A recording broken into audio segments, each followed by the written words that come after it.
Sebelum ceritanya dimulai, silahkan tulis di kolom komentar dari daerah mana saja teman-teman yang menonton cerita ini. Jangan lupa like dan subscribe agar channel ini bisa semakin berkembang dan bisa mempersembahkan cerita yang lebih menarik lagi. Aroma nasi goreng spesial buatan Mita menguar ke seluruh penjuru rumah, sebuah wewangian yang selama bertahun-tahun menjadi penanda pagi yang bahagia. Di meja makan, Reza, putra sematawayang mereka yang baru berusia 5 tahun, tengah asyik menggambar dengan krayon warna-warninya. Ia menggambar 3 sosok, satu besar, satu sedang, dan satu kecil. Semuanya tersenyum di bawah matahari yang juga tersenyum.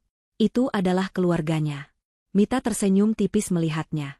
Baginya, rumah kecil yang mereka cicil dengan susah payah ini adalah surga, dan Dion serta Reza adalah seluruh isinya. Pagi itu, seperti ribuan pagi sebelumnya, terasa sempurna. Dion keluar dari kamar, sudah rapi dengan kemeja kerjanya, dan langsung menghampiri meja makan. Ia mengecup kening Mita sekilas, sebuah ritual yang tak pernah terlewat. "Wangi sekali, sayang. Nasi goreng buatanmu memang juara," pujinya, lalu mengacak-acak rambut Reza dengan gemas. "Jagoan ayah gambar apa?" tanyanya. Reza dengan bangga menunjukkan gambarnya. "Ini ayah, ini ibu, ini Reza." Kita semua senyum. Mita meletakkan sepiring nasi goreng di hadapan Dion. Hatinya menghangat. Inilah kehidupan yang selalu ia impikan. Kehidupan sederhana namun penuh cinta. Ia ingat betul bagaimana ia dan Dion merintis semuanya dari nol. Mereka menikah muda, tinggal di kontrakan sempit, dan bekerja keras menabung demi masa depan. Dion adalah seorang pekerja ulet, dan Mita adalah pendukung setianya. Setiap rupiah yang mereka dapatkan, mereka kelola bersama. Mita tidak pernah menuntut kemewahan, ia hanya ingin keutuhan.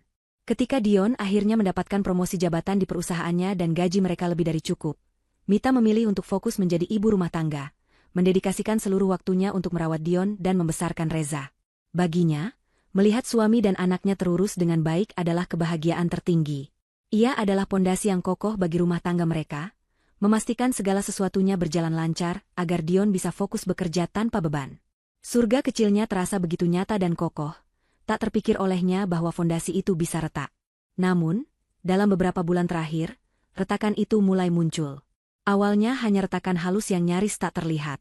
Dion mulai sering pulang malam. Alasannya selalu sama, lembur, banyak pekerjaan di kantor. Mita, sebagai istri yang suportif, selalu percaya. Ia akan tetap menunggu suaminya pulang, menghangatkan kembali makan malam yang sudah mendingin, dan menyambutnya dengan senyuman meski matanya sudah mengantuk. Tapi frekuensi, lembur, itu semakin menjadi-jadi. Dari seminggu sekali, menjadi 3 kali, lalu hampir setiap hari.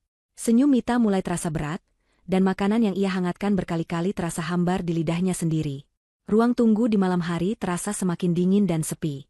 Ia mulai merasakan ada yang aneh, sebuah intuisi yang berbisik lirih di dalam hatinya, namun selalu ia tepis dengan logika. Dion sedang berjuang untuk kita, begitu ia meyakinkan dirinya sendiri. Hingga suatu malam, retakan itu berubah menjadi celah yang menganga. Dion pulang larut seperti biasa, ia langsung mandi dan tertidur pulas karena kelelahan.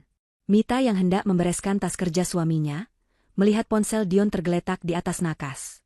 Biasanya ia tak pernah peduli, namun malam itu sebuah getaran singkat membuat matanya tertuju pada layar yang menyala. Sebuah pesan masuk. Bukan dari rekan kerja atau grup kantor. Nama pengirimnya, Ayu. Di sebelah nama itu tersemat emoji hati berwarna merah. Jantung Mita serasa berhenti berdetak. Tangannya gemetar hebat. Pesan singkat di layar notifikasi itu berbunyi, "Makasih ya, sayang, buat malam ini. Kamu memang paling bisa bikin aku nyaman." Dunia Mita seakan runtuh dalam sepersekian detik. Udara di sekitarnya terasa menipis, membuatnya sulit bernapas. Siapa Ayu? Mengapa ada emoji hati? Malam ini? Bukankah Dion bilang ia rapat penting dengan klien? Ribuan pertanyaan menyerbu benaknya, menciptakan badai kebingungan dan sakit hati yang luar biasa. Ia ingin sekali meraih ponsel itu, membukanya, dan mencari tahu segalanya. Tapi tangannya kaku. Ia takut. Ia takut pada kebenaran yang mungkin akan menghancurkan surga kecilnya hingga berkeping-keping. Ia takut jika semua yang ia bangun dengan cinta dan kesetiaan selama ini hanyalah sebuah kebohongan besar. Malam itu, Mita tidak bisa tidur. Ia hanya memandangi punggung suaminya yang tertidur lelap, pria yang sama yang ia cintai sepenuh hati, kini terasa seperti orang asing yang menyimpan rahasia kelam. Sejak malam itu, semuanya berubah. Mita tidak lagi bisa bersikap seperti biasa. Ia menjadi lebih pendiam. Setiap kali Dion menyebut kata lembur, hatinya terasa seperti teriris sembilu. Ia mencoba mencari waktu yang tepat untuk bertanya, untuk bicara baik-baik.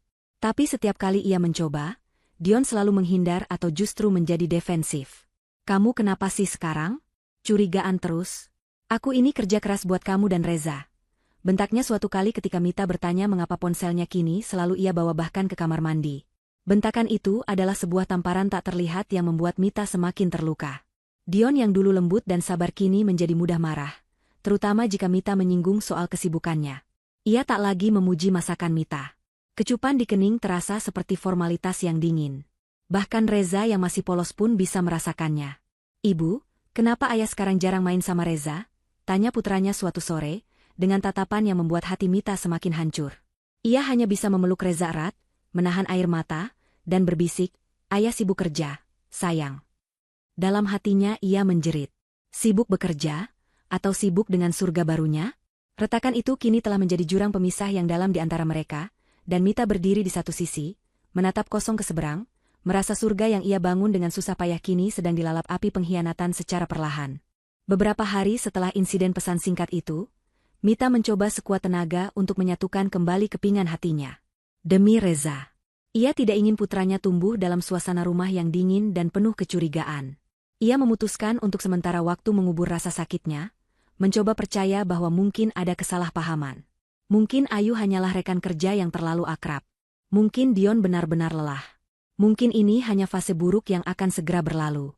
Siang itu, ia sedang membuat adonan kue bolu coklat kesukaan Reza. Aroma mentega dan coklat yang meleleh sedikit menenangkan jiwanya yang kalut.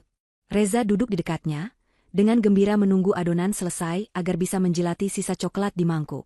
Untuk sesaat, suasana terasa normal. Tawa kecil Reza menjadi musik yang menenangkan bagi Mita. Namun, kedamaian rapuh itu hancur seketika saat bel rumah berbunyi. Mita mengelap tangannya yang berlumuran adonan ke celemek, lalu berjalan untuk membuka pintu. Ia mengira itu adalah kurir paket yang biasa mengantar pesanan online-nya. Tapi yang berdiri di ambang pintu bukanlah seorang kurir berseragam. Di hadapannya berdiri seorang wanita yang belum pernah ia lihat sebelumnya. Wanita itu berpakaian cukup mencolok, dengan gaun ketat berwarna merah terang yang membalut tubuhnya, riasan wajah yang tebal, dan rambut dicat pirang yang berkilauan di bawah terik matahari. Sebuah tas bermerek mahal tersampir di lengannya. Penampilannya sangat kontras dengan Mita yang hanya mengenakan daster rumahan sederhana dengan celemek yang sedikit kotor. Wanita itu menatap Mita dari ujung rambut hingga ujung kaki dengan sorot mata merendahkan, seulas senyum sinis terukir di bibirnya yang dipoles lipstik merah menyala. "Permisi, cari siapa ya, Mbak?" tanya Mita dengan sopan, meskipun ia merasakan firasat buruk yang menusuk dadanya. Wanita itu tidak langsung menjawab. Ia justru melongokkan kepalanya, melihat ke dalam rumah Mita. "Oh, jadi ini ya, istananya? Sederhana sekali ya," ucapnya dengan nada mengejek yang tak disembunyikan. Ia lalu melangkah masuk tanpa diundang, membuat Mita terkejut dan mundur selangkah. "Aku Ayu," katanya, memperkenalkan diri dengan angkuh.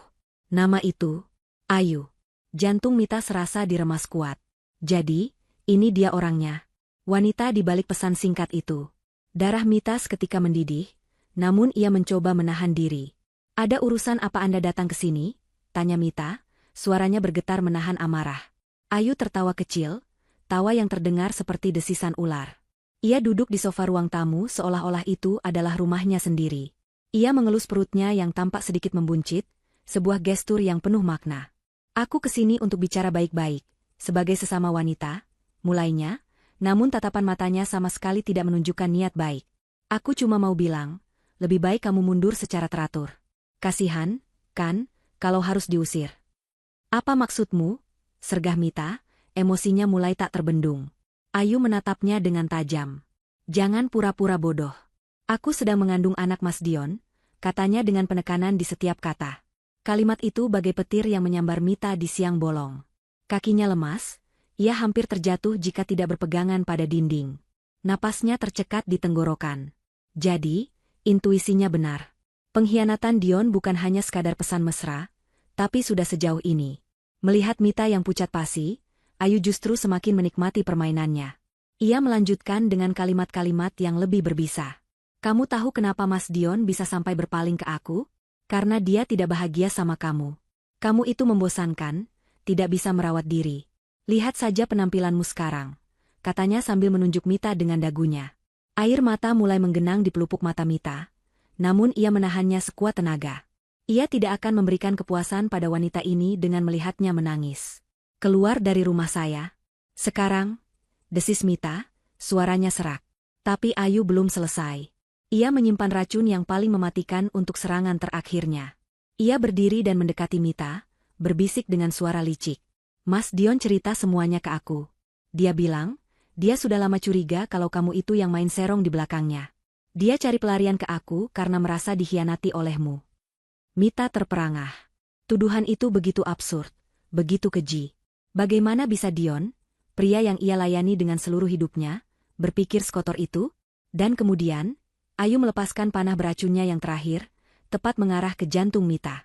Bahkan, lanjut Ayu dengan senyum kemenangan, Mas Dion ragu, apa Reza itu benar-benar darah dagingnya atau bukan. Cukup. Batas kesabaran Mita sudah habis. Hinaan terhadap dirinya masih bisa ia coba telan. Tapi keraguan terhadap putranya adalah sesuatu yang tidak bisa ia ampuni.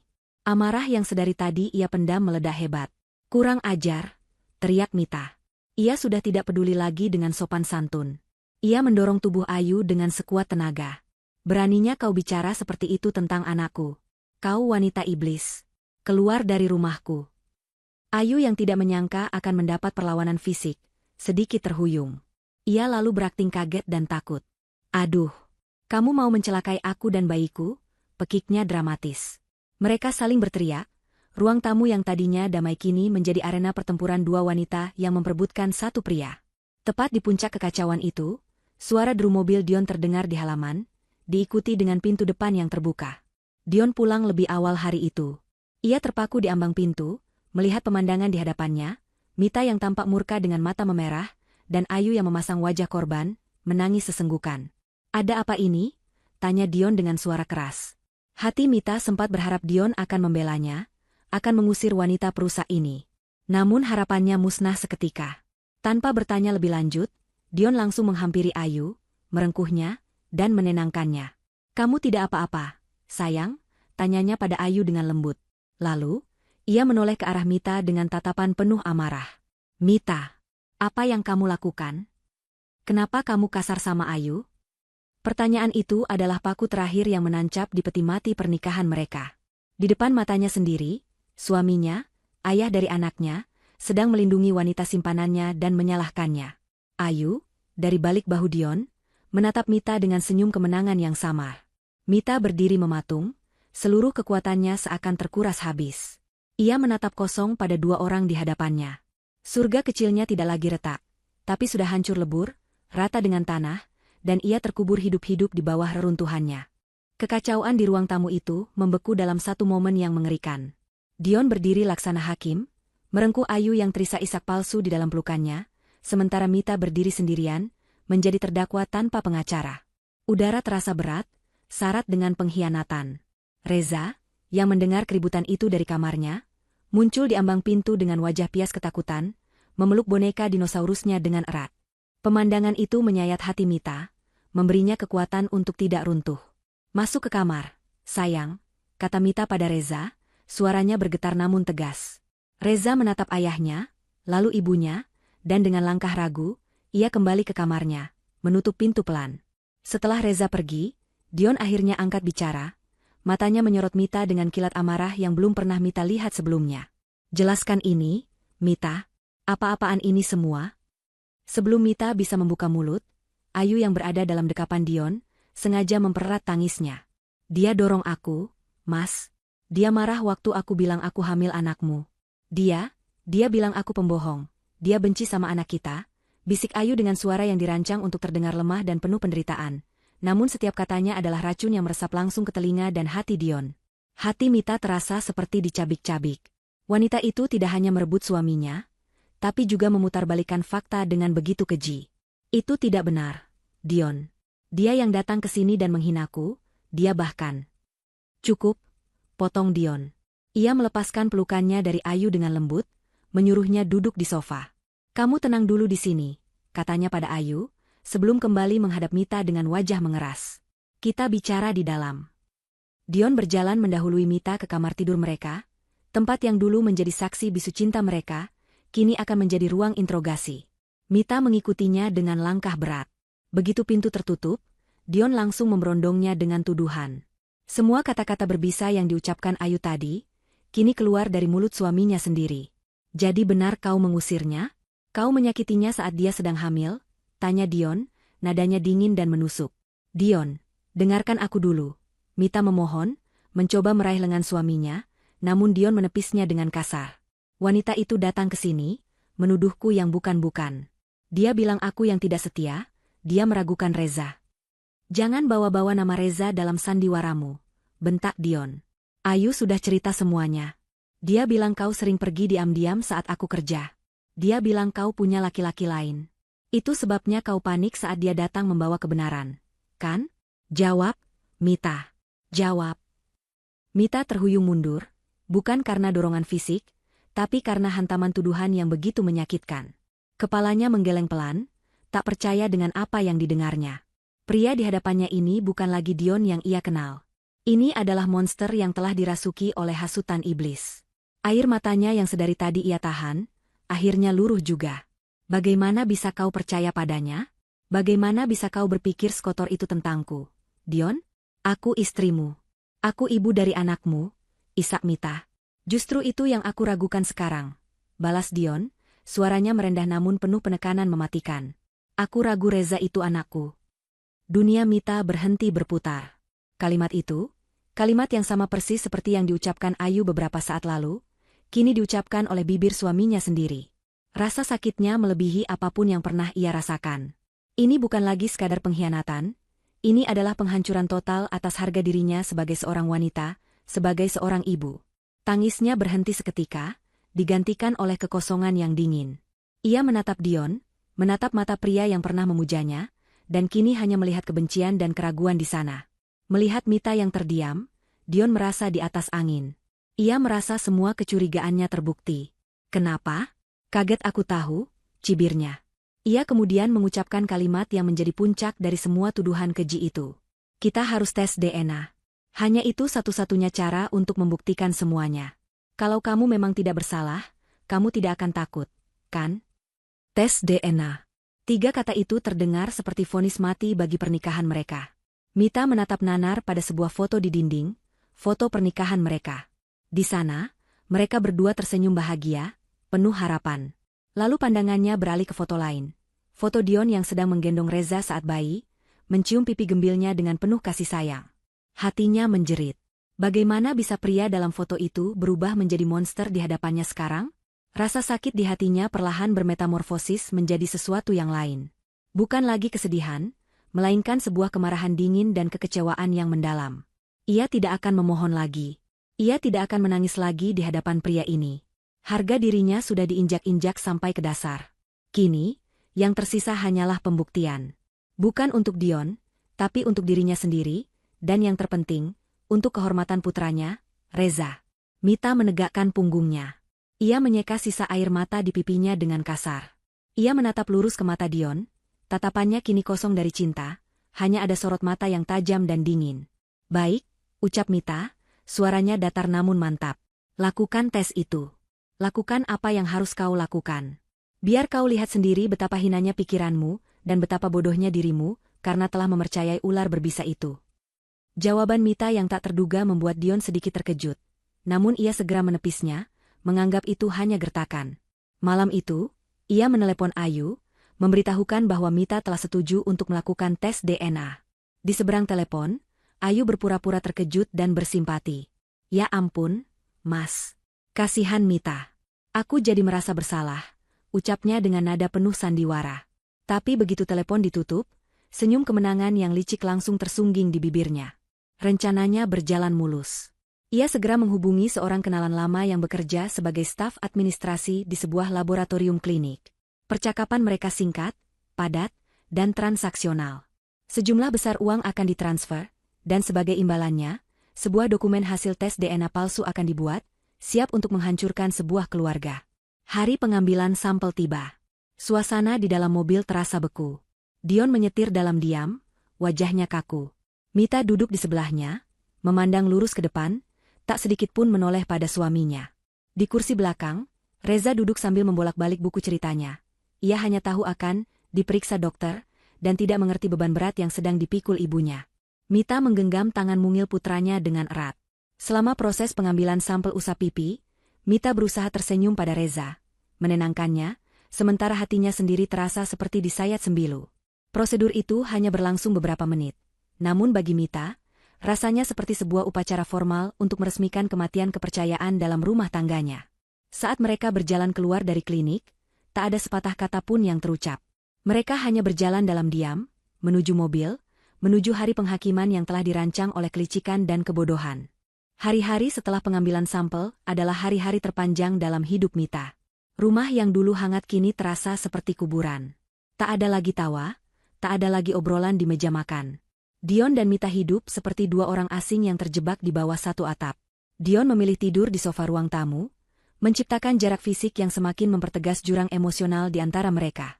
Setiap kali mereka berpapasan, yang ada hanyalah keheningan yang canggung dan tatapan dingin dari Dion. Mita mengabaikannya. Seluruh energi dan perhatiannya kini tercurah untuk Reza. Ia berusaha menciptakan gelembung kebahagiaan kecil untuk putranya. Mereka akan membaca buku cerita lebih lama, menggambar bersama, atau membuat kue, seolah-olah dunia di luar kamar Reza masih normal dan baik-baik saja. Namun di dalam hatinya, Mita adalah bangkai kapal yang sedang diterjang badai. Setiap malam, setelah memastikan Reza tertidur, ia akan duduk sendirian dalam gelap, dihantui kecemasan. Sebagian kecil dari dirinya masih menyimpan harapan naif. Berharap hasil tes itu akan menjadi tamparan keras yang menyadarkan Dion, membuatnya melihat kebenaran dan kembali memohon maaf. Namun, sebagian besar dirinya tahu, racun Ayu sudah menjalar terlalu dalam. Ia hanya bisa pasrah, mempersiapkan diri untuk skenario terburuk. Sore itu, seminggu setelah kunjungan ke klinik, Dion pulang lebih awal dari biasanya. Ia tidak mengucapkan salam. Ia hanya berjalan masuk dan melempar sebuah amplop coklat besar ke atas meja makan. Suara amplop yang membentur permukaan kayu meja terdengar begitu keras di tengah keheningan rumah. Mita, yang sedang membantu Reza mengerjakan PR menggambarnya, langsung menoleh. Jantungnya berdebar kencang. Inilah saatnya. Mita menelan ludah, tangannya terasa dingin. Ia hendak berdiri dan meraih amplop itu, namun Dion bergerak lebih cepat, tatapannya tajam. "Biar aku yang buka," kata Dion, suaranya berat dan tanpa emosi. Tangannya merobek segel amplop dengan kasar. Ia mengeluarkan selembar kertas dan matanya bergerak cepat membaca isinya. Mita memperhatikan setiap perubahan di wajah suaminya. Awalnya dingin, lalu berubah menjadi kebingungan, kemudian matanya membelalak tak percaya, dan akhirnya, wajah itu mengeras menjadi topeng kemurkaan yang mengerikan. Wajahnya memerah padam, urat-urat di lehernya menonjol. Tanpa sepatah kata pun, Dion membanting kertas itu ke meja di depan Mita. Dengan tangan gemetar, Mita mengambil kertas itu.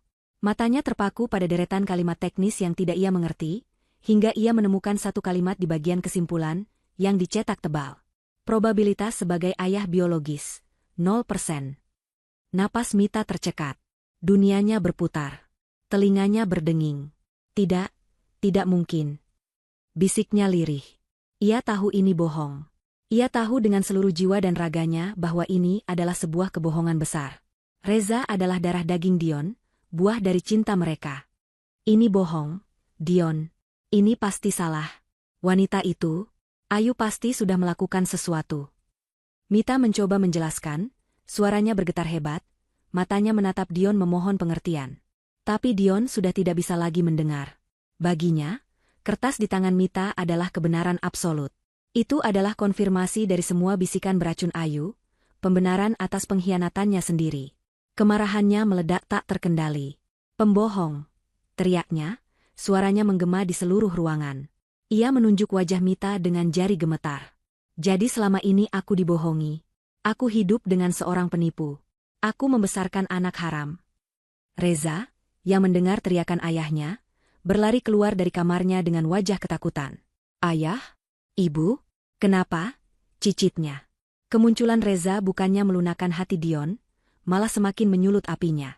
Ia menunjuk bocah malang itu dengan tatapan penuh kebencian. Dia bukan anakku," teriak Dion, kalimat itu keluar dari mulutnya seperti semburan lahar. "Aku tidak mau melihat wajahnya lagi di rumah ini. Dia adalah bukti pengkhianatanmu. Mita langsung memeluk Reza yang mulai menangis ketakutan. Hatinya hancur berkeping-keping. Bukan hanya untuk dirinya, tapi untuk putranya yang tidak berdosa, yang harus mendengar kalimat sekejam itu dari mulut ayah kandungnya sendiri. Dion, cukup. Jangan bicara seperti itu di depan Reza, pekik Mita. Tapi Dion sudah seperti kesetanan. Ia berjalan cepat ke kamar, membuka lemari, dan menarik sebuah koper besar, melemparkannya ke atas tempat tidur. Kemasi barang-barangmu. Dan barang anak itu, perintahnya dengan suara dingin dan kejam. Aku mau kalian berdua pergi dari rumah ini. Sekarang juga. Mita, dengan air mata yang mengalir deras, masih mencoba memohon. Dion, sadarlah, ini semua jebakan. Jangan hancurkan keluarga kita seperti ini. Keluarga? Dion tertawa sinis. Keluarga kita sudah hancur sejak kau memasukkan laki-laki lain ke dalam pernikahan kita. Sekarang pergi, atau aku akan menyeret kalian keluar. Ia mulai menarik baju-baju Mita dari dalam lemari, dan melemparkannya ke lantai dengan kasar. Saat itulah Mita sadar. Semuanya sudah berakhir. Tidak ada lagi yang bisa diselamatkan. Pria yang ia cintai telah mati, digantikan oleh monster penuh kebencian ini. Dengan hati yang mati rasa, ia berhenti memohon. Ia menggendong Reza yang masih terisak, membawanya ke kamar, dan dengan tangan yang gemetar hebat, ia mulai memasukkan beberapa potong pakaian dan kebutuhan penting ke dalam koper. Ia hanya mengambil apa yang menjadi miliknya dan milik Reza, tidak menyentuh barang lain sedikitpun. 15 menit kemudian, Mita berdiri di ambang pintu, menyeret sebuah koper di tangan kanannya, dan menggenggam erat tangan kecil Reza di tangan kirinya. Ia menatap untuk terakhir kalinya pada rumah yang pernah menjadi surganya. Ia menatap Dion, yang berdiri mematung di tengah ruangan, punggungnya menghadap mereka. Pria itu sedang menelepon seseorang, dan Mita tahu persis siapa yang ia hubungi. Mita tidak mengucapkan selamat tinggal. Tak ada lagi yang perlu dikatakan. Dengan sisa-sisa harga diri yang ia miliki, ia membalikan badan dan melangkah keluar dari pintu itu, keluar ke dalam ketidakpastian malam. Pintu di belakangnya tertutup dengan suara debam yang keras, suara yang terdengar seperti palu hakim yang mengetuk vonis akhir bagi kehidupannya yang lama. Di bawah langit malam yang gelap, hanya diterangi lampu jalan yang remang-remang, Mita berjalan menjauh, membawa serta hatinya yang hancur dan seorang anak yang masa depannya baru saja direnggut oleh ayah kandungnya sendiri. Malam itu, dinginnya udara terasa menusuk hingga ke tulang, namun tidak sedingin kekosongan di hati Mita. Sambil menggenggam erat tangan kecil Reza, ia berjalan tanpa tujuan di bawah temaram lampu jalan. Suara debam pintu yang ditutup oleh Dion masih terngiang-ngiang di telinganya, menjadi titik akhir dari satu babak kehidupannya. Reza, yang sejak tadi terisak, akhirnya terlalu lelah untuk menangis. Ia hanya berjalan tertatih-tatih di samping ibunya, matanya sembab dan tatapannya kosong. Mita menatap putranya, dan hatinya terasa seperti diremukan. Ia tidak boleh lemah. Tidak sekarang. Ia harus mencari tempat berteduh untuk anaknya. Otaknya yang kalut berusaha keras berpikir. Orang tuanya sudah lama tiada. Saudara kandung pun ia tak punya. Teman-teman sosialitanya semasa menjadi istri Dion?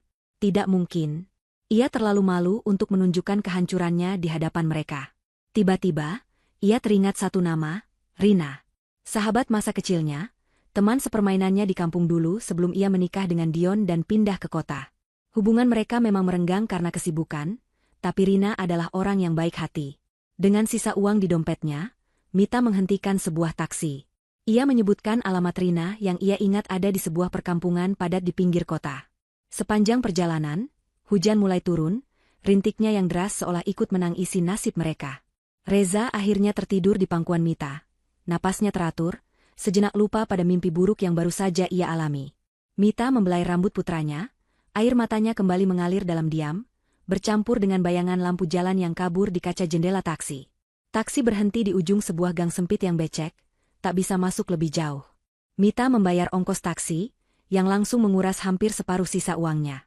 Sambil menggendong Reza yang tertidur dan menyeret koper dengan susah payah, ia menyusuri gang itu, mencari rumah Rina. Akhirnya, ia menemukannya. Sebuah rumah petak sederhana dengan dinding yang catnya sudah sedikit mengelupas. Dengan jantung berdebar karena campuran antara malu, putus asa, dan harapan, ia mengetuk pintu. Tak lama, pintu terbuka, dan sosok Rina muncul dengan wajah terkejut. Mita? Ya Tuhan, ini beneran kamu? Kenapa malam-malam begini, hujan-hujanan? Tanyanya beruntun. Melihat penampilan Mita yang kacau, koper di tangannya, dan Reza yang tertidur di gendongannya, Rina langsung mengerti. Tanpa banyak bertanya, ia menarik Mita masuk. "Ayo, masuk dulu. Jangan di luar." Malam itu, Rina memberikan satu-satunya kamar di rumahnya untuk Mita dan Reza, sementara ia tidur di ruang depan beralaskan tikar.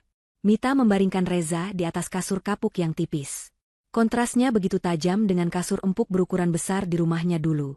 Setelah memastikan Reza berselimut, Mita duduk di tepi ranjang.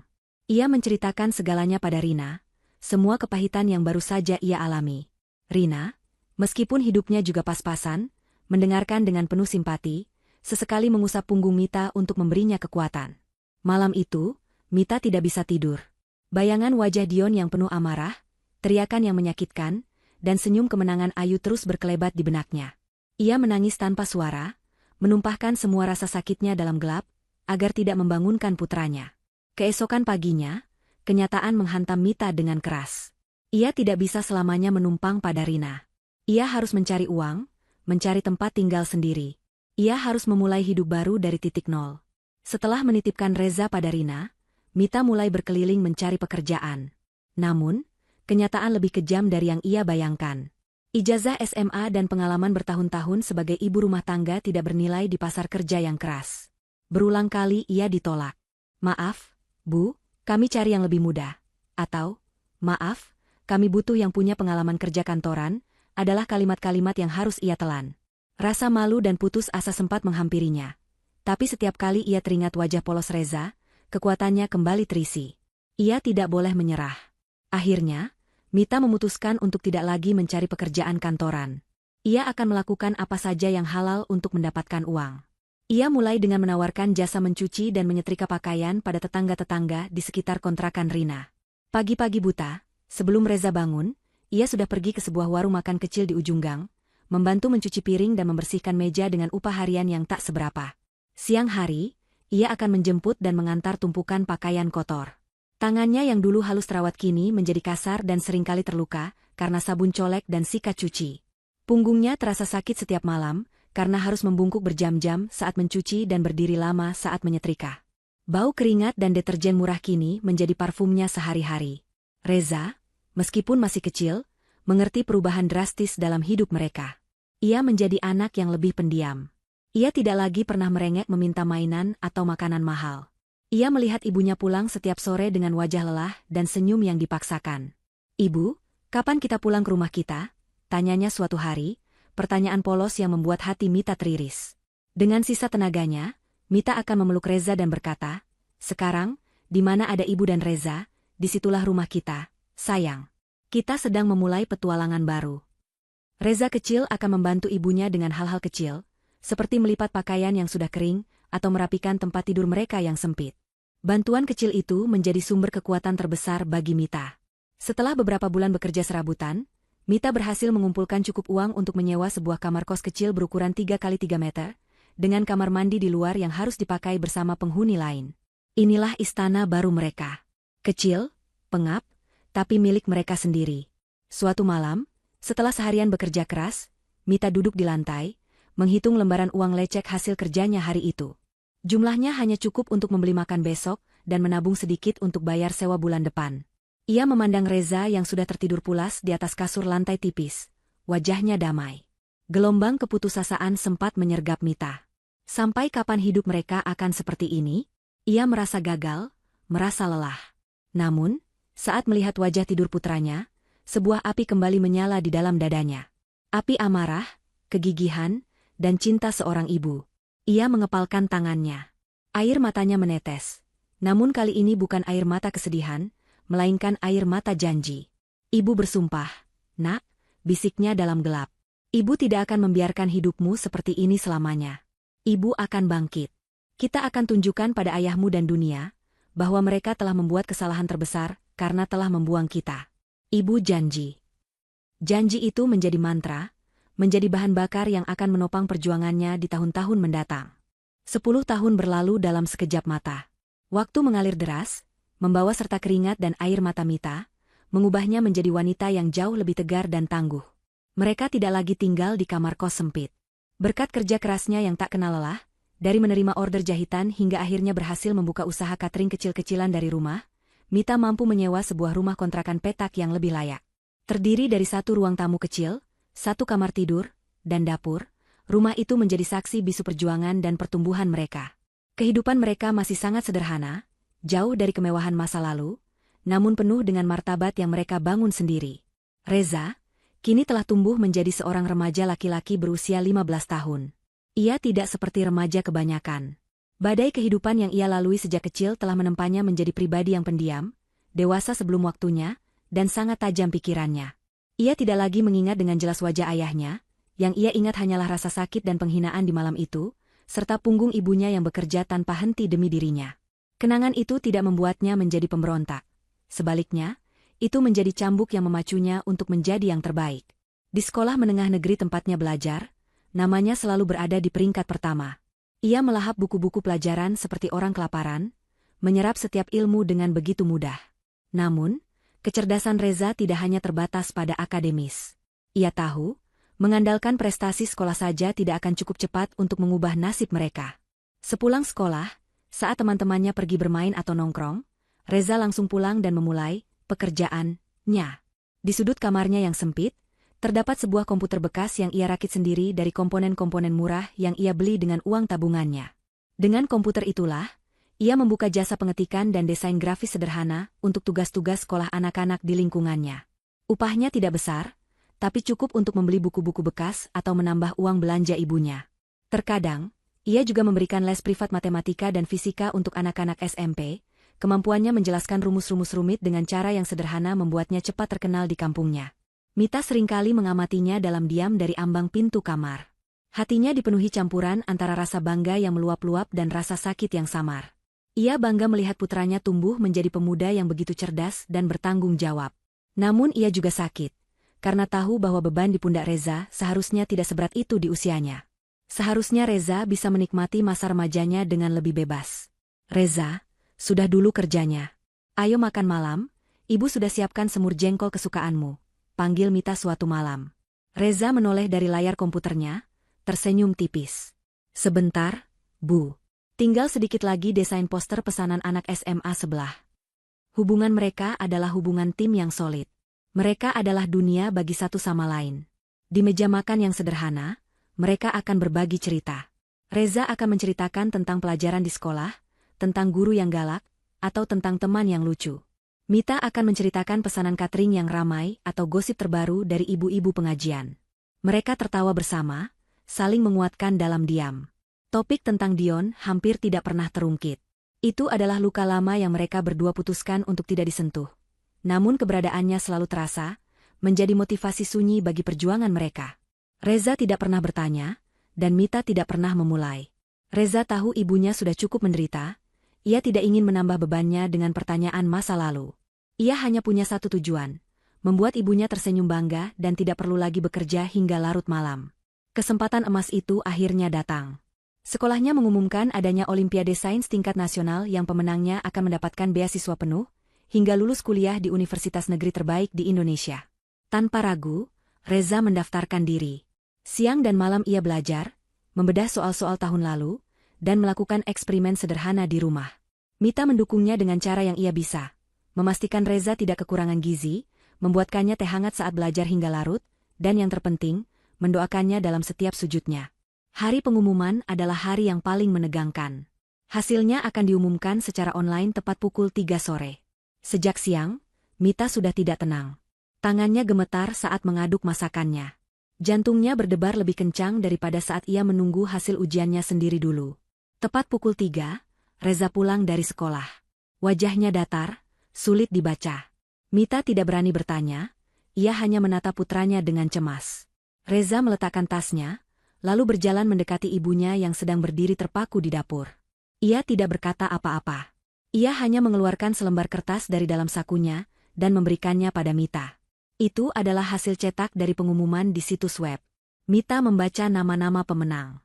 Matanya menyusuri daftar itu dari atas ke bawah, dan kemudian, ia menemukannya. Peringkat pertama, Reza Aditya. Asal sekolah, SMAN 17 Jakarta. Kaki Mita terasa lemas. Ia hampir terjatuh jika tidak berpegangan pada meja. Kertas di tangannya bergetar hebat. Ia menatap Reza, yang kini tersenyum tipis, senyum lega yang sangat jarang ia perlihatkan. "Bu," kata Reza pelan, suaranya mantap. "Reza dapat beasiswa penuh." Saat itulah bendungan air mata Mita jebol. Ia menangis sesenggukan, tapi kali ini bukan tangis kesedihan atau keputusasaan. Ini adalah tangis kebahagiaan, kelegaan, dan kebanggaan yang tak terhingga. Ia memeluk putranya dengan sangat erat. Semua kerja kerasnya selama 10 tahun, semua malam tanpa tidur, semua tangan yang kapalan dan punggung yang pegal, semuanya terasa lunas terbayar lunas dalam satu momen itu. Di dalam pelukan ibunya, Reza menepuk-nepuk punggung Mita dengan lembut. Bibit unggul yang dulu dicampakkan ke tanah yang tandus, kini telah berhasil menembus lapisan keras penderitaan. Ia siap tumbuh menjadi pohon yang kokoh, siap meraih langit, dan siap memberikan naungan bagi satu-satunya orang yang tidak pernah berhenti menyiraminya dengan cinta dan pengorbanan, ibunya. Memasuki gerbang universitas negeri paling bergengsi di negara itu, Reza tidak merasa terintimidasi oleh kemegahannya. Baginya, kampus yang luas dengan gedung-gedung menjulang ini bukanlah tempat untuk bersosialisasi atau mencari popularitas, melainkan sebuah gudang senjata raksasa yang penuh dengan amunisi pengetahuan, dan ia datang untuk memborong semuanya. Beasiswa penuh yang ia dapatkan memang membebaskan ibunya dari biaya kuliah, namun tidak membebaskannya dari biaya hidup. Karena itu, sejak hari pertama, ia langsung mencari cara untuk mandiri. Sementara mahasiswa baru lainnya sibuk dengan orientasi dan bergabung dengan klub-klub hura-hura, Reza menghabiskan waktunya di perpustakaan, bukan hanya untuk membaca, tapi untuk bekerja.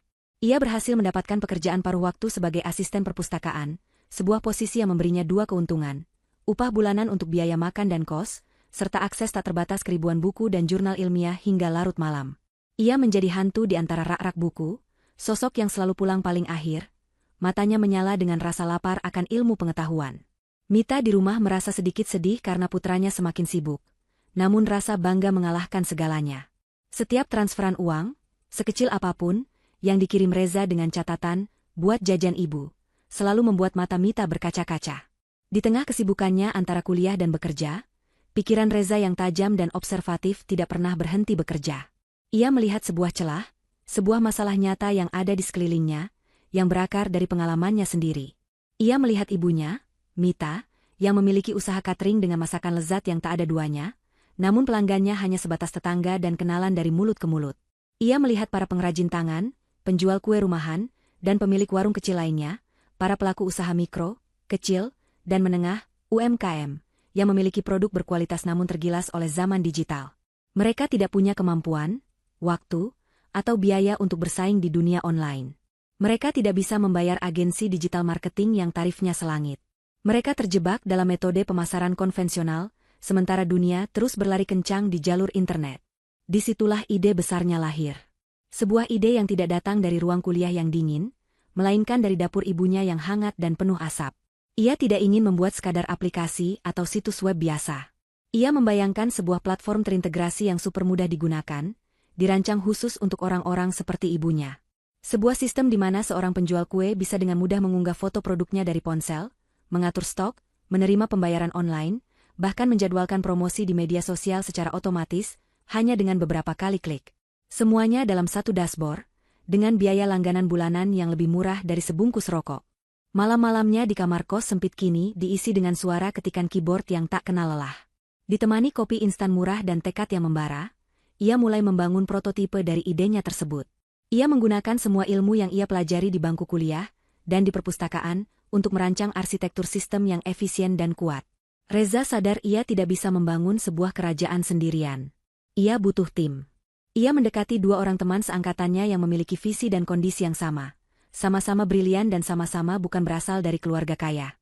Ada Adi, seorang jenius coding yang pendiam, yang bisa mengubah logika paling rumit menjadi barisan kode yang elegan. Dan ada Sari, seorang mahasiswi desain komunikasi visual yang punya mata elang untuk estetika dan pengalaman pengguna, UI UX.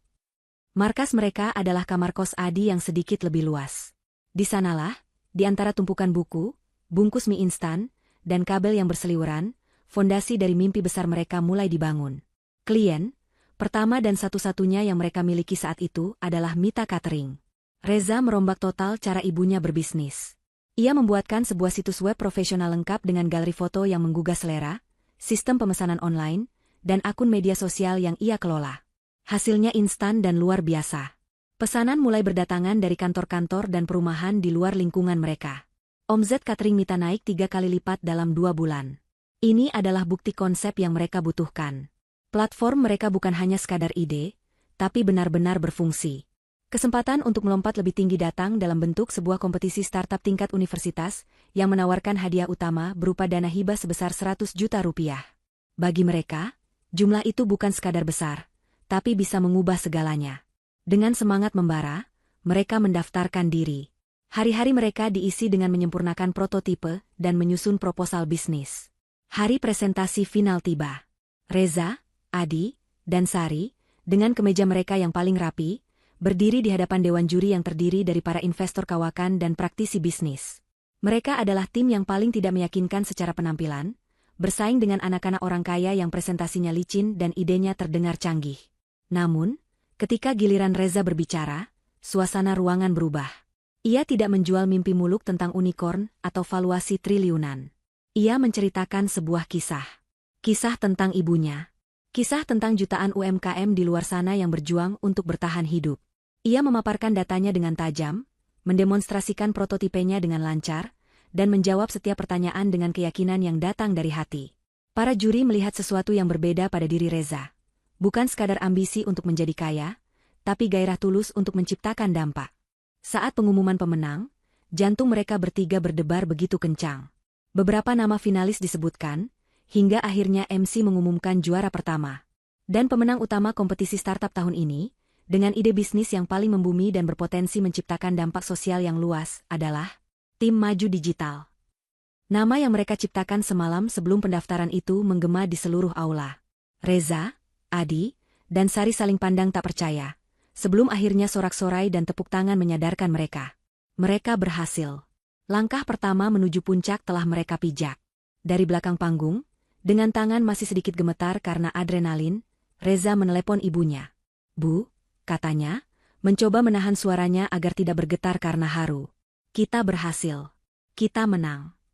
Di seberang telepon, Mita tidak bisa berkata-kata. Ia hanya menangis. Tangis bahagia yang sama seperti saat Reza mendapatkan beasiswa, namun kali ini terasa lebih besar, lebih nyata. Reza tahu, ini baru permulaan. 6 tahun setelah kemenangan di kompetisi universitas itu, terasa seperti perjalanan melewati terowongan panjang yang gelap dengan hanya sedikit cahaya di ujungnya. 100 juta rupiah yang mereka menangkan memang terasa besar bagi 3 mahasiswa miskin, namun ternyata sangat kecil untuk membangun sebuah perusahaan teknologi. Mereka tidak menggunakannya untuk foya-foya. Uang itu langsung habis untuk menyewa sebuah rumah toko, ruko, kecil berlantai 2, membeli beberapa komputer tambahan, dan membayar tagihan internet selama setahun. Lantai bawah menjadi kantor, sementara lantai atas menjadi tempat tinggal bersama mereka bertiga, dipenuhi kasur lantai dan tumpukan kardus mie instan. Tahun-tahun pertama adalah neraka. Mereka bekerja 18 jam sehari, 7 hari seminggu. Reza sebagai visioner dan CEO, Adi sebagai kepala teknologi, dan Sari sebagai direktur kreatif. Mereka adalah bos sekaligus karyawan, merangkap menjadi marketing, layanan pelanggan, hingga petugas kebersihan. Penolakan dari investor sudah menjadi makanan sehari-hari. Mereka dianggap terlalu kecil, terlalu idealis, dan model bisnis mereka yang pro UMKM dianggap kurang menguntungkan. Namun, setiap kali ada satu pelanggan baru yang bergabung, seorang ibu penjual keripik dari desa, seorang pengrajin batik dari kota kecil, dan mengucapkan terima kasih karena bisnisnya terbantu, semangat mereka kembali menyala. Titik balik itu datang di tahun keempat.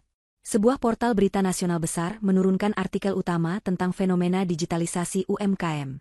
Mereka menyorot beberapa platform, dan Maju Digital disebut sebagai permata tersembunyi yang paling memahami kebutuhan rakyat kecil. Artikel itu menjadi viral. Dalam semalam, jumlah pendaftar baru di platform mereka melonjak ribuan %. Server mereka hampir jebol. Telepon di ruko kecil mereka tak henti-hentinya berdering. Para investor yang dulu menolak mereka, kini antre menelepon untuk menjadwalkan pertemuan. Dari puluhan tawaran, Reza dengan cermat memilih satu perusahaan modal ventura besar yang tidak hanya menawarkan dana, tapi juga visi yang sejalan. Suntikan dana segar yang masif itu melambungkan Maju Digital ke level yang berbeda. Mereka pindah dari ruko sempit ke sebuah gedung perkantoran modern di pusat bisnis Jakarta. Tim mereka yang semula hanya 3 orang, kini membengkak menjadi ratusan. Reza Aditya, di usianya yang baru menginjak 26 tahun, kini adalah sosok yang sangat diperhitungkan di dunia teknologi. Ia bukan lagi mahasiswa kurus yang bekerja di perpustakaan. Ia adalah seorang CEO muda yang fotonya terpampang di sampul majalah bisnis. Seorang visioner yang diundang menjadi pembicara utama di berbagai konferensi internasional. Ia mengenakan setelan jas yang dijahit khusus. Jam tangan mahal melingkar di pergelangan tangannya. Namun sorot matanya masih sama, tajam, fokus, dan menyimpan kerendahan hati yang langka. Saat ia memimpin rapat dewan direksi yang diisi oleh orang-orang yang usianya 2 kali lipat darinya, ia berbicara dengan tenang namun penuh wibawa, setiap datanya akurat, setiap strateginya brilian. Ia telah menjelma menjadi seorang bos besar. Namun di tengah semua kesuksesan itu, ada satu janji yang belum sepenuhnya ia lunasi. Ibunya, Mita, meskipun sudah tidak perlu lagi menjalankan usaha cateringnya, masih bersikeras tinggal di rumah kontrakan petak yang sederhana. Ibu sudah nyaman di sini, Le. Tetangganya baik-baik. Begitu alasannya setiap kali Reza mengajaknya pindah. Hingga suatu minggu pagi, Reza pulang ke rumah kontrakan itu. Bu, ayo ikut Reza sebentar. Ada sesuatu yang mau Reza tunjukkan, katanya. Mita hanya menurut. Reza menyetir mobil mewahnya, meninggalkan lingkungan padat penduduk itu, menuju sebuah kawasan perumahan yang asri dan tenang di selatan Jakarta. Ia berhenti di depan sebuah rumah besar bergaya minimalis modern. Rumah itu indah, dengan halaman rumput hijau yang terawat rapi, garasi yang luas, dan sebuah taman kecil di sampingnya dengan beberapa pohon mangga. Rumah siapa ini, Le? Bagus sekali, kata Mita dengan tatapan takjub. Reza tidak menjawab. Ia mematikan mesin mobil, turun, lalu membukakan pintu untuk ibunya. Ia mengambil sebuah kotak bludru kecil dari sakunya, membukanya, dan menyerahkan sebuah kunci kepada Mita. Ini bukan rumah siapa-siapa, Bu. Ini rumah kita, kata Reza, suaranya sedikit bergetar. Ibu tidak perlu lagi tinggal di kontrakan. Ibu tidak perlu kerja lagi seumur hidup ibu. Sekarang, biarkan Reza yang merawat ibu. Mita menatap kunci di tangannya, lalu menatap wajah putranya. Ia tidak bisa berkata-kata. Air matanya mengalir deras tanpa bisa ia cegah. Ia memeluk Reza erat-erat. Di depan rumah impian itu, Mita menangis sejadi-jadinya, menumpahkan sisa-sisa kepedihan masa lalu dan meluapkan kebahagiaan yang membuncah. Reza membiarkan ibunya menangis di bahunya. Ia kemudian mengajak ibunya masuk. Mita berjalan dari satu ruangan ke ruangan lain, menyentuh dinding yang dicat putih bersih, mengagumi dapur modern yang luas dan berkilauan, surga bagi seorang wanita yang pernah menghabiskan ribuan jam di dapur sempit. Sore itu, mereka duduk berdua di kursi taman di halaman belakang, menikmati teh hangat. Mita tampak begitu damai. Wajahnya yang dulu selalu terlihat lelah kini bersinar cerah. Ia tidak lagi Mita yang terbuang, ia adalah ratu di istana yang dibangunkan oleh putranya. Reza menatap wajah bahagia ibunya. Di momen inilah, ia merasa benar-benar telah berhasil.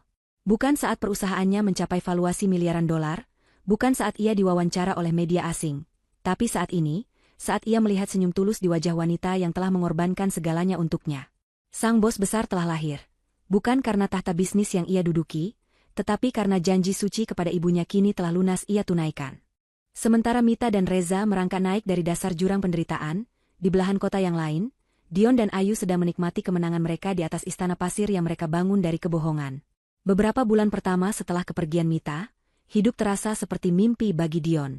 Rumah yang tadinya terasa dingin dan penuh ketegangan, kini diisi oleh tawa dan kemesraan Ayu. Ia merasa telah membuat keputusan yang tepat. Ia telah menyingkirkan seorang istri pengkhianat, dan memulai hidup baru yang jujur dengan wanita yang sedang mengandung darah dagingnya. Perut Ayu yang semakin membesar menjadi simbol masa depan cerah yang ia yakini akan mereka miliki. Untuk membuktikan pada dirinya sendiri dan pada dunia bahwa ia tidak salah pilih, Dion memanjakan Ayu habis-habisan. Semua yang Ayu inginkan, ia penuhi. Perabotan lama peninggalan Mita diganti dengan yang baru dan mewah. Lemari pakaian Ayu dipenuhi dengan tas dan sepatu bermerek yang dibeli dalam sesi belanja tanpa henti. Mereka sering makan malam di restoran mahal, memamerkan kemesraan mereka seolah-olah mereka adalah pasangan paling bahagia di dunia. Dion merasa seperti seorang raja, dan Ayu adalah ratunya. Ia tidak sadar, fondasi istananya dibangun di atas kebohongan, dan setiap butir pasirnya direkatkan oleh kerakusan. Waktu berjalan, dan retakan pertama pada istana pasir itu mulai terlihat. Putra mereka, Rian, lahir. Awalnya, kelahirannya membawa kebahagiaan. Namun, seiring berjalannya waktu, pengeluaran mereka membengkak. Tuntutan Ayu tidak pernah surut. Dari perlengkapan bayi yang paling mahal, hingga biaya perawatan kecantikannya yang selangit, semuanya harus dipenuhi. Dion, yang dulu keuangannya selalu stabil berkat manajemen Mita yang cermat dan hemat, kini mulai kelimpungan. Mita adalah tipe istri yang akan menambal kemeja robek, sementara Ayu adalah tipe istri yang akan membuang kemeja itu dan menuntut dibelikan 10 kemeja baru yang lebih mahal. Bisnis Dion yang bergerak di bidang suplai barang-barang konstruksi mulai goyah. Ia tidak lagi bisa fokus karena pikirannya terus-menerus terganggu oleh permintaan uang dari Ayu. Arus kas perusahaannya menjadi berantakan. Pertengkaran-pertengkaran kecil mulai terjadi. "Mas, uang belanja bulan ini kok cuma segini? Mana cukup buat beli susurian sama biaya arisan?" keluh Ayu suatu hari. "Pengeluaranmu boros sekali, Yu. Bulan lalu aku baru belikan kamu tas baru. Kan? Bisnis lagi seret. Coba mengerti sedikit," balas Dion, suaranya lelah. "Loh, kok jadi nyalahin aku? Dulu waktu ngejar-ngejar aku bilangnya sanggup menuhin semua kebutuhanku. Masak sekarang jadi pelit begini?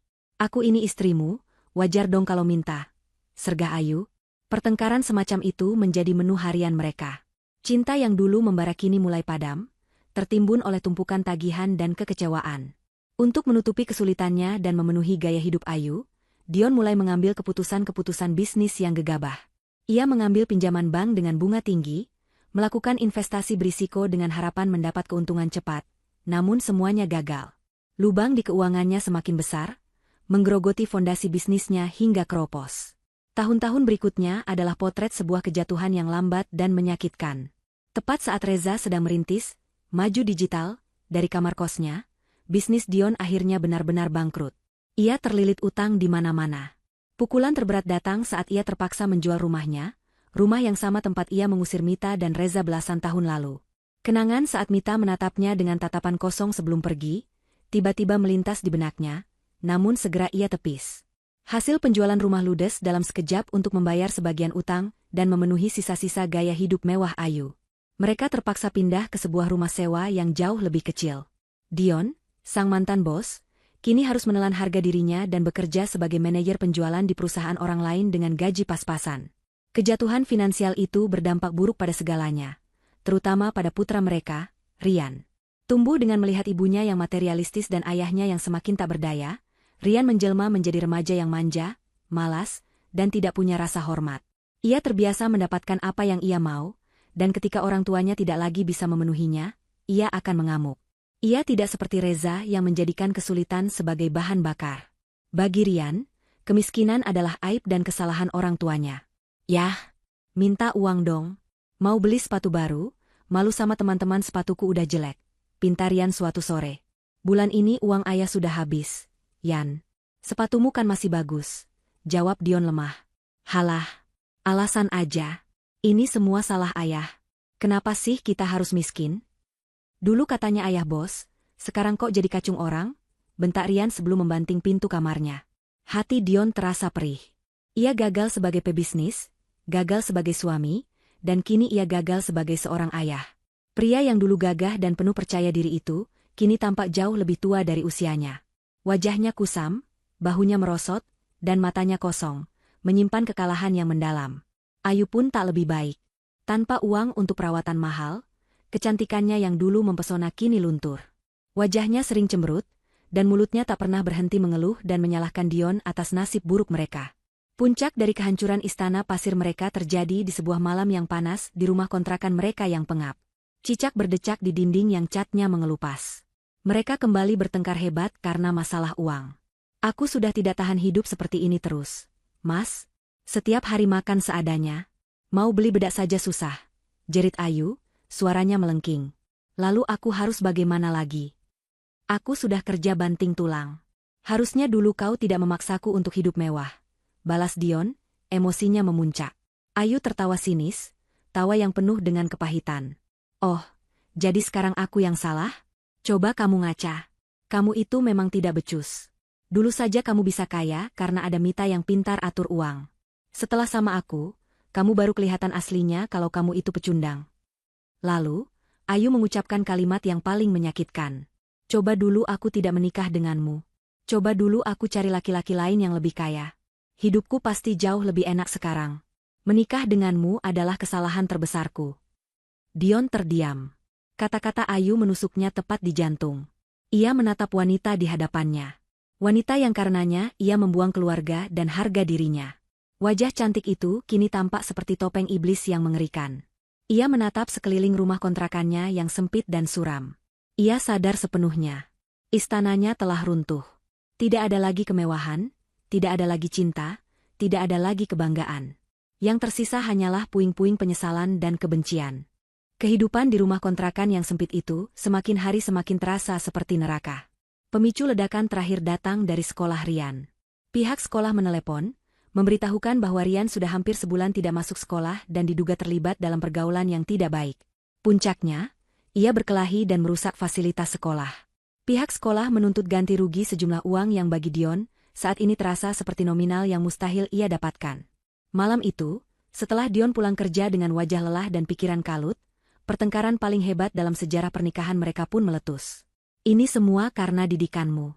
Kau terlalu memanjakannya. Teriak Dion, menumpahkan semua frustrasinya. Didikanku? Enak saja kau bicara. Kau itu ayah macam apa? Sibuk meratapi nasibmu sendiri sampai tidak pernah peduli pada anakmu. Kau yang tidak pernah bisa menjadi contoh yang baik untuknya. Balas Ayu tak kalah sengit. Emosi Dion sudah diubun-ubun. Aku jadi begini karena siapa? Karena kamu. Karena kerakusanmu. Sejak aku hidup denganmu, semuanya hancur. Ayu tertawa mengejek. Suaranya terdengar parau. Oh, hebat sekali. Sekarang kau menyalahkanku sepenuhnya? Harusnya kau sadar diri dari dulu, Dion. Kamu itu tidak ada apa-apanya. Jangankan dibanding pengusaha sukses di luar sana, dibanding Mita, istrimu yang kau bilang kampungan itu saja, kau kalah telak. Lihat dia sekarang. Anaknya, si Reza itu, kudengar sudah jadi bos besar, punya perusahaan sendiri. Sementara anakmu, anak yang kau bangga-banggakan ini, jadi berandalan tidak berguna. Nama Mita dan Reza yang disebut dengan nada membandingkan itu menyengat Dion seperti ribuan lebah. Harga dirinya sebagai laki-laki tercabik-cabik. Jaga mulutmu. Jangan bandingkan Rian dengan anak haram itu. Desis Dion, amarah membuatnya lupa diri. Mendengar kata, anak haram, emosi Ayu yang sudah meluap-luap akhirnya meledak tanpa kendali. Ia sudah muak dengan semuanya. Muak dengan kemiskinan, muak dengan Dion yang tak berdaya, muak dengan hidupnya yang gagal. Dalam puncak kemarahannya, ia membocorkan rahasia paling kelam yang ia simpan selama belasan tahun. Anak haram katamu? Jerit Ayu, matanya melotot dan napasnya memburu. Buka matamu, Dion. Pria bodoh. Pria tolol. Reza itu bukan anak haram. Dia itu anakmu. Darah dagingmu sendiri. Dion terpaku. Apa katamu? Kau tuli? Reza itu anak kandungmu. Pekik Ayu lagi, seolah ingin kata-katanya menembus tengkorak tebal Dion. Aku yang membayar orang laboratorium untuk memalsukan hasil tes DNA itu. Aku melakukannya supaya kau percaya padaku. Supaya kau meninggalkan Mita dan memilihku. Supaya aku bisa hidup enak. Tapi ternyata aku salah. Aku salah memilih pria pecundang sepertimu. Pengakuan itu jatuh seperti bom atom di tengah ruangan sempit itu. Seketika, semua suara lenyap. Yang terdengar hanyalah deru napas Ayu yang tersengal-sengal dan detak jantung Dion yang terasa berhenti. Wajah Dion pucat pasi. Ia mundur selangkah, lalu 2 langkah, hingga punggungnya menabrak dinding yang lembab. Pandangannya kosong. Tidak, kau bohong. Bisiknya lirih, lebih pada dirinya sendiri. Aku tidak bohong, sahut Ayu, kini dengan tangis frustrasi. Untuk apa aku bohong sekarang? Semuanya sudah hancur. Aku hanya ingin kau tahu, betapa bodohnya dirimu. Kau membuang anak kandungmu sendiri yang ternyata bibit unggul, demi aku dan anak ini, yang ternyata hanya membawa sial. Dunia Dion runtuh. Kepingan-kepingan memori yang coba ia kubur dalam-dalam kini menyeruak ke permukaan dengan brutal. Wajah Mita yang memohon dengan air mata bercucuran. Tatapan terluka Mita saat ia menuduhnya berzina. Genggaman tangan Reza yang ketakutan saat ia menyeretnya keluar rumah. Teriakan kejamnya sendiri yang menyebut Reza, anak haram. Semua itu berputar di kepalanya seperti film horor. Ia sadar, ia tidak hanya membuat kesalahan. Ia telah melakukan dosa yang tak terampuni. Ia telah menukar berlian paling murni dengan pecahan kaca yang kini telah melukai seluruh hidupnya. Setelah pertengkaran itu, Dion berjalan keluar rumah seperti zombie. Ia tidak tahu harus kemana. Ia berakhir di sebuah warung internet kecil yang pengap di sudut jalan. Dengan tangan gemetar, ia mengetikkan nama, Reza Aditya, dan nama perusahaan yang tadi samar-samar disebut Ayu, Maju Digital, di mesin pencari Google. Hasilnya muncul dalam sepersekian detik dan menghantamnya seperti sebuah bogem mentah. Puluhan artikel dari media bisnis terkemuka. Foto-foto Reza yang kini telah menjadi pemuda yang gagah, tampan, dan penuh percaya diri, berdiri di atas panggung memberikan pidato. Foto Reza bersalaman dengan menteri. Foto Reza diwawancarai di televisi. Dan yang paling menyakitkan, sebuah artikel tentang profil Maju Digital yang menampilkan foto Reza bersama ibunya. Di sana, Mita berdiri di samping putranya, tampak begitu anggun, tenang, dan bahagia. Jauh berbeda dengan wanita lelah yang dulu ia usir. Jauh berbeda dengan Ayu yang kini wajahnya selalu masam dan penuh kebencian. Kontras antara kehidupan mereka dan kehidupannya sendiri begitu telak, begitu menyakitkan. Di sini ia, di dalam bilik warnet yang bau rokok, dengan kantong kosong dan hati yang hancur. Sementara di luar sana, anak kandung yang ia buang, kini terbang tinggi di angkasa, membangun istana di atas awan. Dion menatap layar komputer itu, air matanya mulai mengalir tanpa bisa ia bendung. Ia tidak terisak. Ia hanya menangis dalam diam, tangisan seorang pria yang telah kehilangan segalanya, termasuk jiwanya sendiri. Seluruh tubuhnya bergetar karena penyesalan yang begitu dahsyat. Malam itu, di tengah keremangan warnet, Dion tidak hanya menangisi nasibnya yang malang. Ia menangisi kebodohannya, kekejamannya, dan kesempatan yang telah ia buang sia-sia. Dan di dasar jurang keputusaasaannya, sebuah ide gila yang nekat mulai tumbuh. Sebuah harapan kecil yang absurd, mungkin ia masih bisa memperbaiki semuanya. Mungkin ia bisa mendapatkan pengampunan. Mungkin ia bisa kembali menjadi bagian dari kehidupan mereka. Beberapa hari setelah malam pencerahan yang menghancurkan itu, Dion hidup seperti mayat. Ia tidak lagi pergi bekerja, mengabaikan panggilan telepon dari atasannya yang marah. Ia hampir tidak makan dan tidak tidur. Ia hanya duduk termangu di sudut kamarnya yang pengap, mengabaikan ocehan Ayu atau keluhan Rian. Baginya, mereka berdua hanyalah bagian dari dekorasi neraka yang ia ciptakan sendiri. Pikirannya terus-menerus memutar ulang artikel dan foto-foto kesuksesan Reza. Wajah putranya yang dulu ia coba lupakan, kini terpatri permanen di benaknya. Wajah yang tegas, mata yang cerdas, dan senyum percaya diri yang sama sekali tidak mewarisi kekalahannya. Di dasar jurang keputusaasaannya, harapan gila yang tumbuh di warnet malam itu mulai menguat menjadi sebuah rencana nekat. Ia harus menemui mereka. Ia harus bersujud di kaki Mita. Ia harus memohon pengampunan dari Reza. Ia meyakinkan dirinya sendiri, dengan logika orang yang sudah tenggelam, bahwa ikatan darah tidak bisa dihapus. Bahwa permintaan maaf tulus dari seorang ayah yang menyesal pasti akan meluluhkan hati anaknya. Ia lupa, bahwa ia sendiri yang telah memutuskan ikatan itu dengan kejam belasan tahun yang lalu. Dengan sisa-sisa tenaga yang ia miliki, Dion mulai mempersiapkan ziarahnya. Bukan ziarah suci untuk penebusan dosa, melainkan ziarah seorang pecundang yang kehabisan pilihan. Ia membongkar lemari pakaiannya yang usang, mencari kemeja terbaik yang ia punya. Ia menemukan satu, kemeja batik lengan panjang yang warnanya sudah sedikit pudar dan ujung kerahnya mulai berjumbai. Itu adalah kemeja yang ia pakai saat menghadiri pernikahan seorang kerabat bertahun-tahun lalu, di masa ketika ia masih merasa menjadi orang terhormat. Ia bercermin. Wajah yang menatapnya balik adalah wajah orang asing. Pria tua dengan kantung mata yang menghitam, rambut yang menipis dan memutih, serta tatapan mata yang kosong.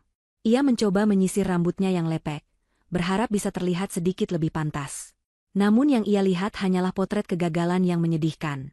Berbekal alamat kantor pusat, Maju Digital, yang ia catat dari internet dan sisa uang di sakunya yang hanya cukup untuk ongkos transportasi umum, ia melangkah keluar dari rumah tanpa berpamitan pada siapapun. Perjalanannya menuju menara perkantoran di pusat kota adalah sebuah siksaan. Ia berdesak-desakan di dalam bus kota yang panas dan sesak. Aroma keringat dan asap knalpot menusuk hidungnya. Pemandangan ini begitu kontras dengan mobil-mobil mewah yang melintas di samping bus, mobil-mobil yang mungkin saja salah satunya dikendarai oleh putranya. Setiap guncangan bus terasa seperti guncangan dalam jiwanya. Pikirannya melayang-layang, antara kilas balik kekejamannya di masa lalu dan hayalan tentang reuni penuh air mata di masa depan. Ia membayangkan Mita akan menangis dan memaafkannya. Ia membayangkan Reza akan memeluknya dan memanggilnya, "Ayah." Hayalan-hayalan itu menjadi satu-satunya pelampung yang membuatnya tidak tenggelam dalam lautan rasa malu yang pekat. Akhirnya, ia tiba. Maju Digital Tower, menjulang di hadapannya seperti sebuah monumen raksasa yang terbuat dari kaca dan baja, berkilauan di bawah terik matahari. Gedung itu adalah simbol dari semua yang bukan dirinya. Baru, sukses, kuat, dan penuh harapan. Dengan langkah ragu, ia mendorong pintu kaca yang berat dan melangkah masuk. Lobi gedung itu begitu luas, dingin, dan mengintimidasi. Lantainya terbuat dari marmer mengkilap, dan puluhan anak muda berpakaian rapi lalu lalang dengan langkah cepat dan penuh energi. Di dinding utama, sebuah layar LED raksasa menampilkan wajah Reza dalam sebuah iklan korporat, di bawahnya tertulis kutipan, "Inovasi bukan tentang teknologi, tapi tentang empati." Dion merasa dirinya seperti seekor semut yang tersesat di istana raksasa. Ia berjalan menuju meja resepsionis yang panjang, di mana seorang wanita muda dengan senyum profesional menyambutnya. "Selamat siang, Bapak. Ada yang bisa saya bantu?" Sapanya ramah. Lidah Dion terasa keluh. Saya mau bertemu dengan Bapak Reza Aditya," ucapnya dengan suara serak dan gemetar. Senyum sang resepsionis tidak berubah. "Baik, Bapak. Apakah sebelumnya sudah membuat janji?" "Tentu saja tidak. Saya ini ayahnya," kata Dion, berharap status itu akan menjadi kunci ajaib yang bisa membuka semua pintu.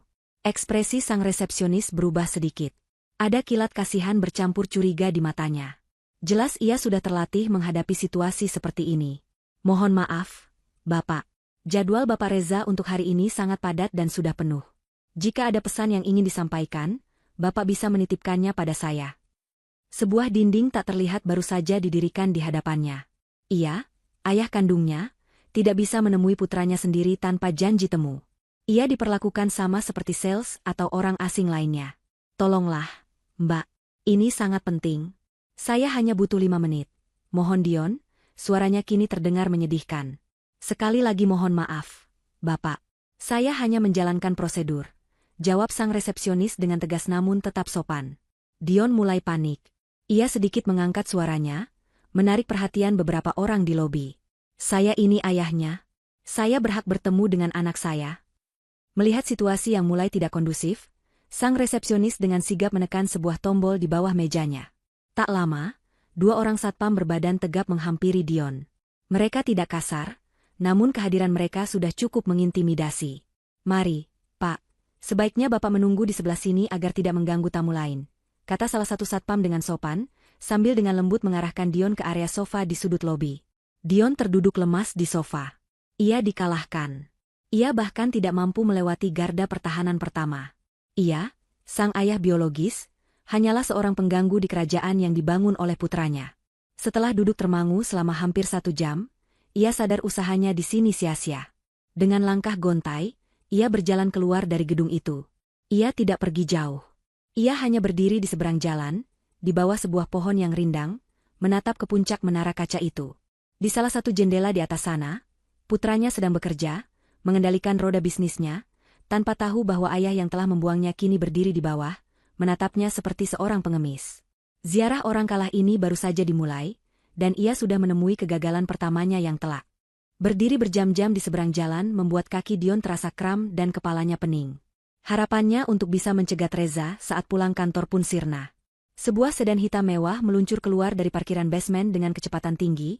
Kaca jendelanya yang gelap tidak memungkinkan Dion untuk melihat siapa yang ada di dalamnya. Ia hanya bisa menatap mobil itu menjauh, membawa serta sisa-sisa harapannya. Dalam keputusasaan, sebuah ide lain muncul. Jika ia tidak bisa mendatangi istana kerja putranya, ia akan mendatangi istana rumahnya. Ia ingat samar-samar nama kompleks perumahan mewah yang disebutkan dalam sebuah artikel. Dengan sisa uang terakhir di sakunya, ia menaiki ojek, meminta diantarkan ke kawasan elit tersebut. Setibanya di sana, ia berjalan kaki, mencocokkan foto rumah di ponselnya dengan rumah-rumah megah yang berjejer. Akhirnya, ia menemukannya. Rumah yang indah, tenang, dan tampak begitu damai. Sangat kontras dengan kehidupannya yang kacau. Dengan jantung yang berdebar tak karuan, ia menekan bel di pilar gerbang yang tinggi. Tak lama, seorang asisten rumah tangga berseragam membukakan gerbang kecil. "Cari siapa, Pak?" tanyanya sopan. Saya mau bertemu Ibu Mita. Atau Reza. "Bilang saja, Dion, ayahnya Reza, mau bertemu," kata Dion dengan susah payah. Sang asisten menatapnya dengan aneh, lalu mengangguk dan masuk kembali ke dalam. Beberapa saat kemudian, suara Mita terdengar dari interkom di samping gerbang. Suara yang sudah belasan tahun tidak ia dengar secara langsung. Suara itu tidak lagi terdengar lemah atau memohon, melainkan tenang dan berwibawa. Dion? Jantung Dion serasa berhenti berdetak. Iya, Emite. Ini aku, Dion. Aku mohon, beri aku kesempatan bicara sebentar saja. Hening sejenak. Dion menahan napas. Ia sudah siap jika Mita akan memakinya atau langsung menutup interkom. Namun, jawaban yang datang sungguh di luar dugaan. Baik. Suruh dia masuk, kata Mita pada asistennya. Pintu gerbang utama yang besar itu terbuka secara otomatis. Mita akan menemuinya. Ia akan menghadapi hantu dari masa lalunya, bukan untuk berdamai, tapi untuk menguburnya selamanya. Dion melangkah masuk ke halaman yang asri, kakinya terasa berat. Ia dipersilakan masuk ke ruang tamu yang luas dan sejuk. Perabotan yang elegan, lukisan di dinding, dan aroma wangi bunga segar membuatnya merasa semakin kerdil dan kotor. Tak lama, Mita turun dari tangga. Penampilannya membuat Dion terpana. Mita tidak lagi terlihat seperti wanita rumahan yang kuyu. Ia mengenakan gaun sederhana namun mahal, rambutnya ditata rapi, dan wajahnya memancarkan ketenangan dan kekuatan. Ia bukan lagi Mita yang dulu menangis di kakinya. Ia adalah seorang ratu di istananya. Saat mereka saling berhadapan, Reza tiba. Rupanya Mita sudah meneleponnya. Reza masuk dan langsung berdiri di samping ibunya. Ia menatap Dion tanpa ekspresi, tatapannya dingin dan tajam seperti baja, membuat nyali Dion semakin menciut. Di hadapan dua orang yang pernah ia hancurkan, pertahanan diri Dion runtuh total. Ia tidak sanggup lagi berdiri. Ia menjatuhkan dirinya, bersujud di lantai marmer yang dingin. Mita, Reza, maafkan aku. Isaknya, air mata dan ingus membasahi wajahnya. Ia menangis seperti anak kecil, menumpahkan semua penyesalannya yang telah ia pendam. Aku tahu aku salah, aku bodoh, aku dibutakan. Aku sudah tahu semuanya, Reza. Aku tahu tentang hasil tes DNA itu. Aku tahu kau anak kandungku. Maafkan ayah, nak, ayah mohon. Ia mencoba meraih ujung kaki Reza, namun Reza melangkah mundur. Mita dan Reza membiarkannya menangis, membiarkannya mengeluarkan semua racun penyesalannya. Setelah tangis Dion mereda menjadi isakan-isakan kecil, Mita akhirnya angkat bicara. Suaranya tenang, tanpa getar amarah sedikitpun, yang justru membuatnya terdengar semakin mematikan. Kau tahu, Dion, mulainya. Selama bertahun-tahun, aku sering bertanya-tanya. Di saat aku dan Reza hanya bisa makan nasi dengan garam, apa yang sedang kau makan di meja makanmu yang mewah? Di saat anak ini belajar di bawah cahaya lilin, karena kita tidak sanggup membayar listrik, senyenyak apa tidurmu di kasurmu yang empuk? Di saat anak ini demam tinggi dan aku hanya bisa mengompresnya dengan air biasa, karena tidak punya uang untuk ke dokter. Di mana kau? Kau, yang seharusnya menjadi pelindungnya, justru menjadi monster pertama dalam hidupnya. Setiap kata Mita adalah belati yang menusuk langsung ke ulu hati Dion. Kau minta maaf? Lanjut Mita, ada seulas senyum tipis yang getir di bibirnya. Kau minta pengampunan? Kami sudah memaafkanmu, Dion. Sudah sangat lama. Tapi kami melakukannya bukan untukmu. Kami melakukannya untuk diri kami sendiri, agar kami bisa melepaskan beban masa lalu dan melangkah maju. Memaafkan bukan berarti melupakan. Dan memaafkan, tentu saja tidak berarti menerima kembali. Mita berhenti sejenak, lalu menatap lurus ke mata Dion. Pintu untukmu di kehidupan kami sudah tertutup sejak malam kau mengusir kami. Dan pintu itu tidak akan pernah terbuka lagi. Kemudian, Reza, yang sedari tadi diam, akhirnya berbicara. Suaranya dalam dan dingin, tanpa emosi. Penderitaan yang kau alami sekarang, katanya, menatap Dion yang masih bersujud. Rumah tanggamu yang hancur, hidupmu yang berantakan, itu bukan urusan kami. Itu adalah tagihan atas perbuatanmu di masa lalu.